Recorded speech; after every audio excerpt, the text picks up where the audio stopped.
Hi guys, welcome to the chat. Please like, share and subscribe. Today I'm going to be talking about budgeting and especially budgeting for purpose. Okay, 2 years ago my partner at the time, which is my husband now, spontaneously said on holiday, I think we should get married.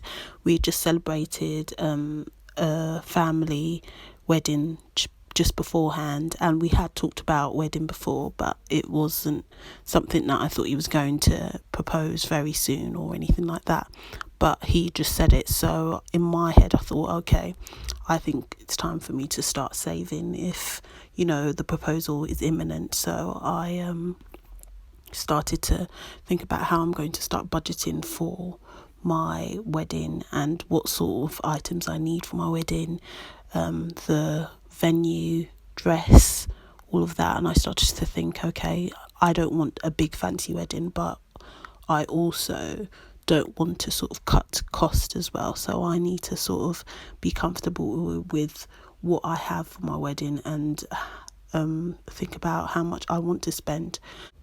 Just a disclaimer out there that this video is not just for weddings or saving for weddings. It's also budgeting for other things that you may want in life, such as a property or maybe a course or even going on holiday.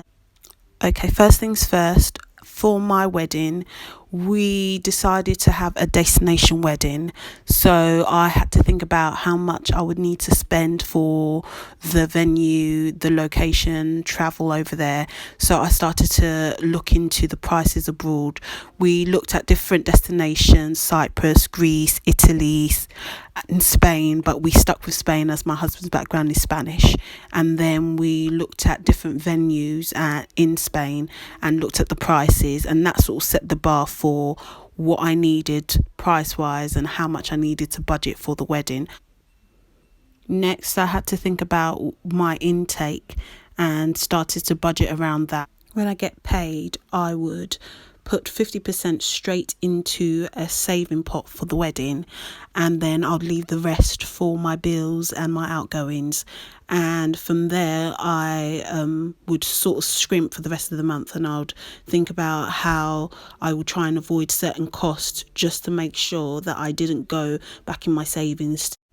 So the main item I would avoid spending on would be takeaway, as that took most of my money monthly. I would go to the supermarket and buy in bulk and cook for the week, and to take some food to work as well, because then it stopped me having to pay for extra food while I was at work. So I would make sure I cooked the night before and then have that for dinner, and then package it for lunch the next day, and then cook something the next night for dinner and then package that for lunch the next day, and so on.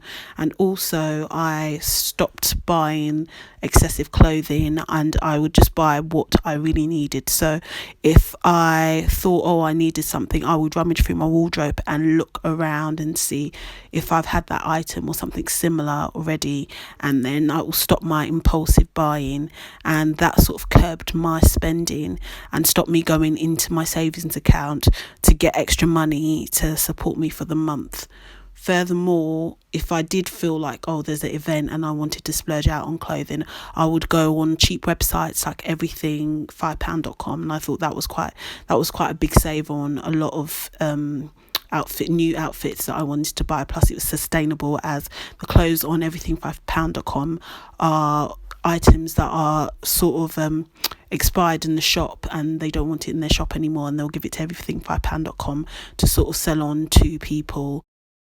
Even though I was saving for my wedding, I still wanted to indulge in my social activities that I used to do, so I didn't want to change that. So what I would usually do is put money aside in an envelope and use that, and when that money runs out, I would not spend anymore, and I would sort of stop myself from doing any other activities and splurging out.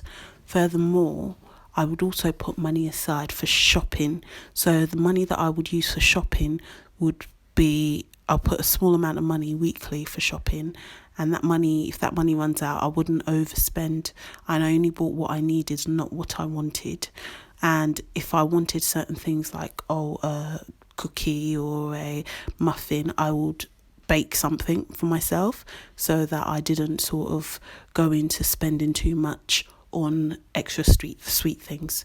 I've also learned to sort of be content with life, and I think the contentment has helped me with my scrimping, because there's certain things that you may look at. There's a lot of influencers on YouTube or Instagram that throw a lot of things in your face, and you think, I would like to look like that, or I'd like to have this, I'd like to have that.